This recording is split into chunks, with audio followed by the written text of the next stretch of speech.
Dave, first time down at your gym. A lovely little place you got down here. It's not bad, is it? It does a job. I've been here, what, 7 years now, so yeah. Doing a pretty damn good job, isn't it? It is, yeah. Yeah, I was saying to you before, you know, the success that you've had from from almost the beginning. You know, the quality of the lads that you've brought to me. Yeah, I've been, you know, I see it as, you know, the workman's only as good as his tools, really, and the guys that I've been fortunate to work with all the way through, going right from the start. I work with some, you know, some good lads, some people that are determined, dedicated, and willing to learn, and you know, and they've got talent, and you know, that's really what's been the formula, really. Well, I was chatting to you before, and we was talking about, you know, you finished boxing quite early, didn't you? You was only 25 years old, so you got into this management and promoting side quite young, really. Yeah, I started off training. I was training kids, training fighters, and then it just snowballed. Got my first gym in 2000, and yeah, it's just kind of snowballed. Just ran with it, really. It's like anything. People tell you all along, right from day one, you know, that you can't do something. You either listen to them and kind of give up and don't chase too hard, or you work your hardest and just see how far you can get. And I've been lucky enough to get, you know, pretty far. Yeah. Well, obviously, you know, we've got the possibility of a major fight happening with Tony Bellew and Usyk. What do you think? Is it going to happen? Possible. Yeah, it's very close. Obviously, it's close enough that we're back in training, and just in case. But yeah, it's almost there, and you know, it's a massive fight. It's a fight again that everybody thinks that Bellew's going to get smashed in. He likes that though, doesn't he? Yeah, well, but we're kind of used to it. You know. In a lot of his fights, he's a man that people love to hate. He just seems to it, and he's Marmite, isn't he? You either love him or you hate him. He is, but also he's a man that, whether you love him or hate him, you know, very few actually rate him and give him credit for what he has accomplished. But this is a fighter that, remember, was supposed to be just domestic class. And if you look at where he was and now, you look how far he's travelled and how far he's come and what he's achieved. It's a great story, because he's genuinely a really nice fella, and he deserves everything he gets. You know, most fighters put everything they've got into the game. You know, they put their heart and soul into it.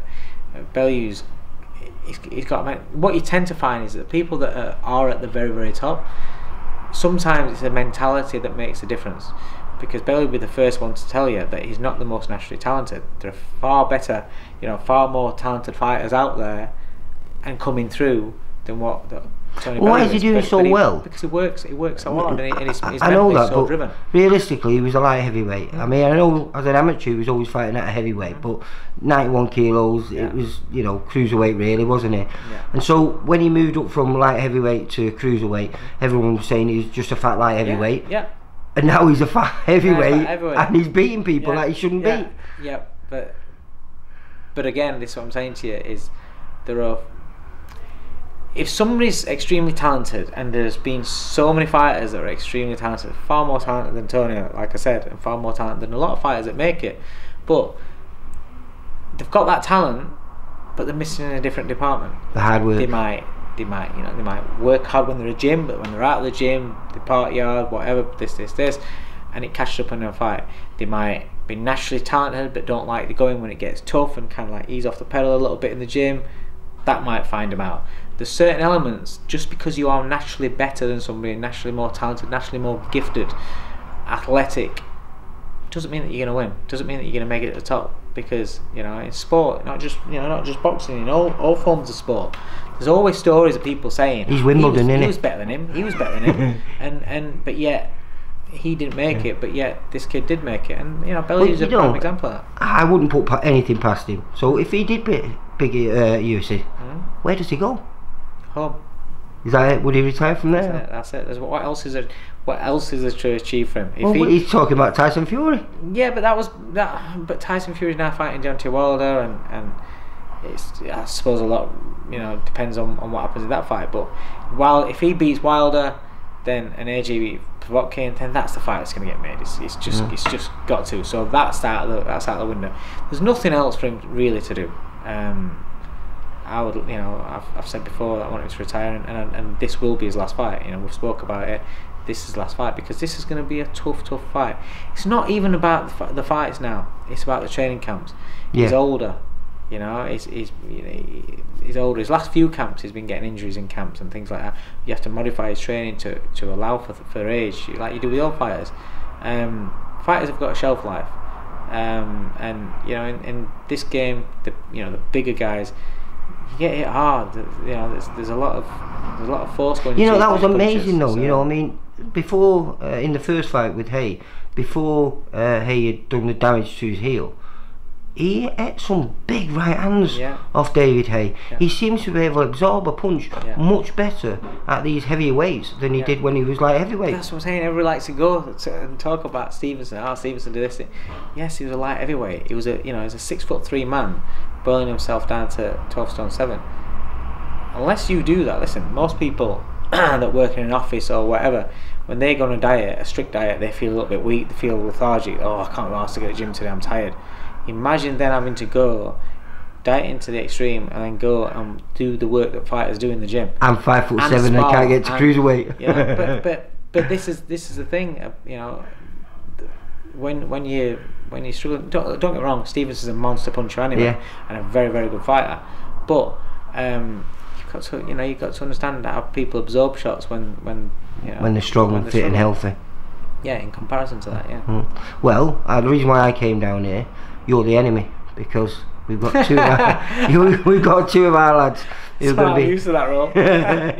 You've got two of our lads that are going to be fighting. Well, hopefully one's not been announced yet, but one has been. Jordan Gill against Ryan Doyle on the 27th down in London at the Copper Box, which I think could be a cracking fight. It's a great fight. And then we've got Anthony Fowler against Scott Fitzgerald, which again is another fantastic fight. You know, two guys putting it all on the line so early on in the careers. That's how it should be. You know, these two fights here, they're fantastic. The fights that the fans need to get behind, because you know, despite what people want to say, people's opinions, realistically, you generally don't know who's going to win the fights, because you know, each man. No, we all have our opinions. But you're right. Each man can put a strong case for why they should win that fight. Definitely. And so these are what fights are, you know, at this sort of level should be about. This is what gets people excited about boxing.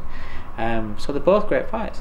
Yeah, definitely. I wouldn't argue that. And also, Jordan and Ryan is part of a little mini tournament that is outside of you know featherweight. We're dominating world class featherweight fighting in Britain, and these four guys are getting their opportunity to get in the mix with that, because the winner will be one or two fights away from being in the mix with those. You know, you got Kid Galahad, Carl Frampton, Josh Warrington. Yeah, you're talking about the next generation of kids that are going to move to world class, because obviously your Framptons, Warringtons, they're on a different level, and then you know you've got the next wave, and then you've got these guys that are coming through.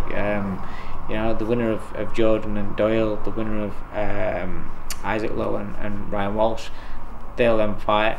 And then the winner of that little tournament will then look. You know, you're looking at European, looking at world. You know, get into that world bracket. So certainly, sometime in 2019, they could be, couldn't they?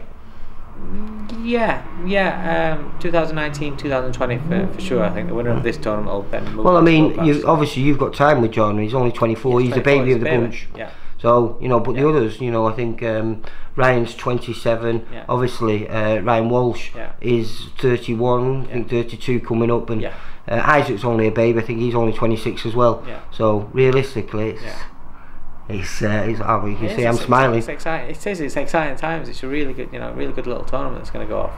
And you know, the best thing about it is, because of the high quality of the four fighters, whoever gets beat in the two fights will still come back, because they're going to improve from them fights. You know, unless somebody goes out and gets blasted out in the first minute of round one, then they're going to learn something from the fight. And you know, But again, that doesn't mean anything fighter as well, because anyone can get caught. Because true, yeah, you know, in that featherweight division now, Yeah. we have big punchers. Yeah, We have guys yeah. that have got good knockout ratios. Look at Rocky Fielding. You know, Yeah. with Callum 3 years ago. Yeah, you know, and the guy's a world champion now. as well. Is, you know, the occasion and everything. You know, it was a massive occasion, and a lot of pressure on Rocky and things like that. And you know, things like that. They don't mean that you're not going to progress. You're not going to become a better fighter. You know, you go back to square one and you regroup and you build again. It's boxing. You know, everyone can get taken out of the shot, but you know what I'm saying is they're gonna. What I'm saying is the fights that these guys are having, because they're so well matched, is they're actually going to learn from the ring time of being in the fight. You know, if you get knocked out in 1 minute, well, these are the fights that need you to take you to the next level from the guy that you're fighting. You know, because you need to be fighting and sparring when you're in with higher caliber opponents. When you're in, you know, quality opponents, you take something away from that. Whether you win or lose, you absorb it. If you're smart, you absorb it, and you become a better fighter. Well, go on then. You give me your opinions on your two fighters against our two fighters. I think you know. I think it's, everyone kind of like knows. You know, in Jordan Gill, you got a fantastic talent. You know, he's a fantastic talent. He's a very, very fit kid. All that he's been lacking really is his experience of real fights, because he had loads of fights. He was turned over when he was young, so obviously you can have a lot of learning fights. But he had loads of fights that, you know, he's expected to win. Didn't really take much from it. Do you think he took a lot from the Jason Cunningham fight? Because a lot, yeah, because obviously he was cruising, and then he managed to drag himself back into the fight. Jason Cunningham, didn't he? One round he started. The last landing. round. Yeah, one round he started landing, and Jordan just, because again inexperience, Jordan just didn't keep his shape because he'd not been in that position. It wasn't hurt. It was just. So it was a great fight for him then. Yeah, that's what I'm saying. So he learnt a lot from it. But it's also the pressure going into that fight that he felt because he'd not had any real fights, and then the next, you know, the first real test he's on is live on TV, and it felt, you know, moving away from somewhere that he'd been, and he'd not boxing for 18 months, and then going into that kind of fight so quickly. There's a lot of pressure on him, you know, and he put a lot of pressure on himself, which he's learnt a lot from. Jason Cunningham as well. I'm not being funny. Jason Cunningham's like 2-3 times Commonwealth champion. Oh, without a doubt, he's a cracking. I interviewed him. He's a very good fighter. Very good. You know, and also he's a southpaw. So you're doing all them sort of things against a big, strong southpaw that's long, that's rangy, but he boxed fantastic up to that, and then switched off. All fighters switch off. Well, when you're talking about that, learning from, you know, a tough fight, do you think that's going to benefit Scott? Because Scott's just had a really tough fight. He's come through it, found what he needed in that last fight. Yeah, why not? Yeah. So why not? Of course. Actually, should do. Because a lot of people now are going to look at this fight, because no one really knew it's a genuine 50-50 fight. But people are going to look at that performance by Scott and tip Anthony as a massive favourite now. Yeah, but a lot of people think Fowler's crap. So they do. You look at if you're talking about people. So let's go about it. Every fight Fowler has is crap. He don't impress people. He's slow, and he gets it with everything. Do you know, I'd love to be crap. I've had 8 fights, won them all, stopped 7, and then he's had what 209 fights as an amateur, 190. I would have loved to have been that crap. But that's what all I'm saying is that's what people say. So, you know, Scott's gonna get people where they say, "Oh, look at that last fight. Oh, you're crap." Blah blah blah. That's what people think. You can win. You can look good. You can do what you're told, but still, people out there just think you're crap. If they think you're crap, you're crap. And it's very, like I said, world champions out there. People think they're crap. So, what chances does kids at 6-0, 7-0, 10-0? Well, hopefully this is gonna help. It doesn't really matter. No. What people take from that fight. All that matters is what happens when them two fighters meet in the ring.